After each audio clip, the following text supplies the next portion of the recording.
Es otra idea que nos han hecho creer, que la adolescencia en sí misma es bien difícil. Te pongo un ejemplo, y te explico y te pongo el ejemplo.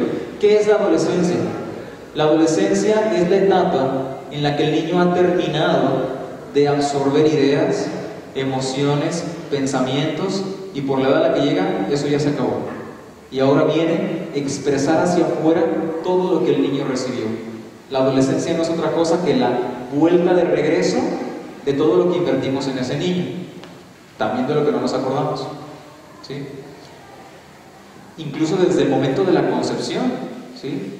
Imagínate, llega el papá medio borracho una noche, la mamá y dice, no, ay, este huele bien feo, pero bueno, vamos a de todos modos, y esa noche lo hace. Imagínate, con esa conciencia está creando el niño. Desde ahí se forma la personalidad de un niño. Si van a hacer otro, háganlo con ganas, bien despiertos y con ganas, para que salga bien vivaracho. Y luego todas las emociones que la madre vive en el embarazo, toda la infancia, todo influye.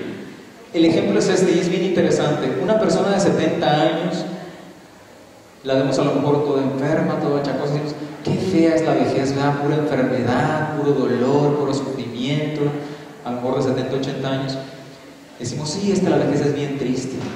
Y luego vemos a otra persona de la misma edad, bien derechito, chifle, le gusta trabajar, toda sube el cerro, y decimos, ah, caray, ¿no que era bien fea?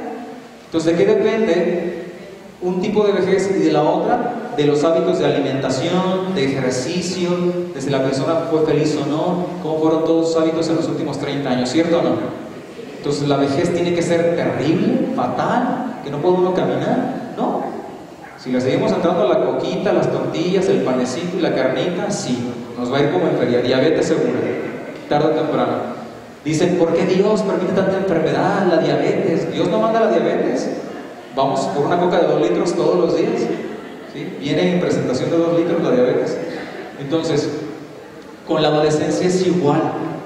El adolescente no es un problema en sí mismo, sino que depende de todos los últimos años y lo que le hayamos dado para la forma en la que el adolescente es, ¿sí? Y esto es un paso de madurez, un paso de responsabilidad, para que entonces lo veamos como realmente es y nos llenemos de herramientas para ayudar a nuestros hijos en la adolescencia. Y si ya hice todo al revés y mis hijos son grandes, algunos quizás están pensando eso, ¿verdad? Ya son grandes, ¿qué puedo hacer? Va a sonar muy simple, pero es real. Hay que hacer lo mismo, ponerles reglas, responsabilidades, aunque les valga, que ni las quieran ver, pero tú aplicas la consecuencia de los actos. ¿Y cuál es la consecuencia de los actos que más tú puedes controlar? El dinero. Ese es tu último elemento de control, ¿sí? Entonces tú no puedes decir que el comportamiento de tus hijos no avanza y tú sigues dando lo mismo y sigues dando y sigues dando. Tienes que aprender a tener el control. Y entonces das menos y llegar a un dar y recibir, ¿sí? Tú le pides qué esperas de él y si él da, tú das, y si él no da, tú empiezas a dar menos. Y el último elemento de control que te queda entonces es el dinero, pero hay que empezar a hacer eso, y el afecto también, y hablar de lo que nos equivocamos también, y llorar juntos también, aunque tengan 30 años, aunque tengan 40 años, ¿sí? Entonces no importa la edad, tenemos que empezar. Esto no es para niños de primaria y de secundaria, es para niños de todas las edades, los que están por nacer y los que ya tienen más de 30 años, ¿sí? Entonces es muy importante hacer esos cambios. Tips finales: las familias tienen que seguir teniendo un momento diario, si no es la comida, por lo menos la cena, pero tiene que existir. En este momento diario, aplicar el cesto de los celulares. Así como hay un canastito para las tortillas, tiene que haber uno que diga celulares. Todos ponemos nuestro celular ahí y se lleva a otra habitación y nos sentamos entonces a comer, ¿sí? Eso va a ser más efectivo que estar regañe y regañe y regañe todos los días porque se la pasan en el celular. Mejor aplicamos una estrategia. Cada día uno se encarga del cesto de los celulares y empezamos a avanzar, a comunicarnos. La importancia de la educación. Les decimos a nuestros hijos que la educación es muy importante, que es muy importante, muy importante, muy importante, y se les hace un signo de interrogación gigante en la cabeza, porque ellos piensan, muy importante, pues yo no he visto que mi papá y mi mamá estudien, lean y no se han enfermado ni se han muerto. ¿Dónde está toda la importancia que tiene? Entonces caemos en el punto de que para nosotros no es importante nuestra educación, no tenemos ese valor y queremos que nuestros hijos sí lo tengan. Entonces, ¿qué tienes que hacer si quieres que tus hijos tengan el valor de la educación? Primero tener el valor tú. Es decir, tú lee, tú estudia, ¿sí? No solo se trata de meterse en una escuela, la manera más espontánea y autodidacta, por supuesto, de educarse en la lectura.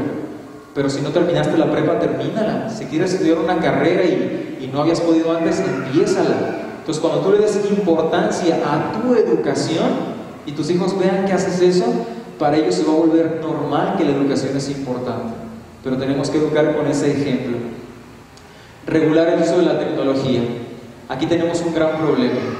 Cuando les hemos dado a nuestros hijos acceso libre, tienen su celular, su tablet, su computadora, tienen todo, su conexión a internet 24 horas, es un problema. Tenemos que regular eso. Nada más efectivo que, sobre todo niños de nivel primaria, secundaria también, que el internet de casa se deshabilite a las 10 de la noche, que a las 9:30 se recojan los celulares, ¿sí? Y eso tiene que ser un hábito familiar. Luego hay niños que se la pasan hasta las 3 de la mañana chateando, viendo videos hasta las 4 de la mañana y no rinden en la escuela, se están durmiendo, ¿verdad? Nada se crea. ¿Hasta qué hora estuvo ayer en el Facebook? Nada se crea. Tenemos que regular eso. Así es la hora de la siesta, y el panecito con chocolatito, bajo unas verduras, una frutita, más saludable. El asunto es regular el uso de la tecnología. Si no lo regulamos, nos exponemos a gran cantidad de problemáticas. Tenemos que ir dando pasitos hacia adelante. Actividades formativas, deporte, cultura, aprender un instrumento musical es importantísimo, tiene que hacerse. Y finalmente, la educación espiritual, que es muy importante. Enseñarles a nuestros hijos el valor del servicio, ¿sí? Nuestra capacidad de ayudar a los demás, la importancia del ser buenas personas y los valores. ¿Para qué? Para que con la educación espiritual contrarrestemos el gran desequilibrio que hay hacia el materialismo, el consumismo, todo verlo con signo de pesos, ¿sí? Eso se va a contrarrestar si nosotros empezamos a tener educación espiritual, a darle importancia a la espiritualidad de nuestra vida. Bien, termino con este punto. Este es un nuevo paradigma en la educación. Pensar, tu hijo es un genio. La principal tarea, fíjate muy bien, la principal tarea de un padre, más allá de todo lo que hemos hablado, todo lo que se ha hablado es importante porque muchas veces no lo hacemos bien. Por eso es importante hablarlo y aclararlo, porque tenemos muchos errores, pero no porque sea lo más importante. ¿Sabes qué es lo más importante en la educación de un hijo? Descubrir y ayudarle al hijo a descubrir para qué vino a este mundo. Eso es lo más importante. ¿Cuáles son sus cualidades naturales? Que conozca sus talentos, sus cualidades, y tú le hagas creer en ellas, le reafirmes que es muy bueno en eso, que creas en ellos y que les des actividades formativas, que les des experiencias para que ponga en práctica eso que más ama hacer. No hay nada más valioso en la vida de un niño o un adolescente o un joven que descubrir qué es lo que más ama hacer y para qué vino a este mundo. Y esa es la tarea más importante que tienes como papá, ayudar a que tu hijo logre eso. Reglas, responsabilidades, todo lo demás que dijimos es importante porque nos sale, porque hay muchos errores, pero no es lo más importante. Tenemos que hacerlo bien, pero lo más importante es que tú ayudes a que tu hijo descubra sus talentos y que le ayudes a descubrir que él es un genio. Solo hay que descubrir en qué es un genio. Hay escuelas muy sofisticadas en Europa, en Estados Unidos, que no les hacen rollo a los niños porque tienen que aprender un montón de cosas. ¿Sabes a qué se dedican los maestros? Con un montón de juegos y dinámicas y todo, a ver quién es bueno para qué. Y cuando saben quién es bueno para qué, le dan todas las materias, todo el conocimiento y las experiencias que es bueno y que le gusta hacer. Deberíamos aprender un poco de eso, ¿sí? Entonces, ojo, la tarea más importante es creer que tu hijo es un genio. Primero tienes que creerlo tú y descubrir su genialidad, descubrir sus talentos y luego llevarle a desarrollarlos. Te pongo 2 ejemplos y con esto termino. Después de los 2 ejemplos te cuento una historia para cerrar. Ejemplo 1, son ejemplos reales de pacientes. Una paciente señora como de 45 a casi 50 años, tenía un hijo adolescente de 14, y él decía, es que mi hijo es bien agresivo, se pone muy mal a veces, es impulsivo, y yo le he dicho que me acompañe a las clases de yoga, porque nos va a servir mucho para que se relaje, para que aprenda a meditar y demás. Y él nunca quiere, dígale usted, porque él nunca quiere. Entonces yo platiqué un poquito con la señora, conocí un poquito más de sus vidas, y le dije, pues está muy difícil que quiera, señora, porque pues a la clase de yoga van puras señoras como de 50, 60, y hablan de sus asuntos de señoras. Así que el de 14 años que vaya allá, pues es normal que no le guste. Hay que ver qué le gusta realmente. Pero ¿cómo es posible? Ayúdeme, yo quiero que él sea más tranquilo y eso le va a servir. Y fíjese, se pone tan mal que hasta golpea la pared cuando se enoja. Y le digo, pues está muy fácil, póngale un costal de box o métalo a una escuela de box. Entonces eso es honrar la personalidad de nuestros hijos, dejarlos ser. Ellos ya son, no vinieron a cumplir lo que nosotros deseamos. Claro, dentro de lo positivo, sí, pero hay que dejarlos ser. Una señora, maestra por cierto, puros 10 desde que la metieron yo creo que al kinder y hasta que terminó su carrera como maestra, puros 10, súper estudiosa, bien aplicada. De esas que dicen más bien matada, pero también. A todas las libretas ella platica, no hombre, a mí me encantaba tanto ir a la escuela que les hacía yo márgenes a todas las, hoja por hoja les hacía los márgenes a todas las libretas, bien bonitas. Tiene un hijo adolescente de preparatoria, y dice, y en cambio que no aprovecha lo más importante que es la educación, no la aprovecha. Mire, puros 7, a veces 6. ¿Qué va a pasar con este muchacho? Pues la señora esperaba que él también le hiciera márgenes a las libretas, hojita por hojita, y que le encantara ir así con su lapicerita, con calcomanías y todo bien bonito como ella, ¿sí?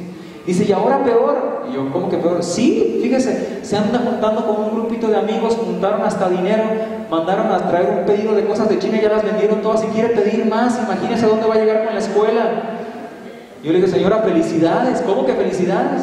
Le dije, sí, su hijo es un genio comercial, puede ser el primer millonario de la familia, motiva, meto los cursos de emprendimiento, de desarrollo de negocios, de marketing, porque es lo que le gusta. Entonces ella quería que le hiciera florecitas a cada hora.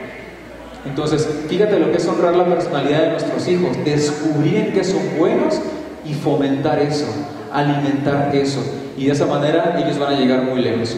Terminamos contando una historia muy sencilla que encierra todo lo que hemos hablado. Después de esto los invitamos a ver los libros que yo he escrito, estos 3. Este es un libro pequeñito también de poesía.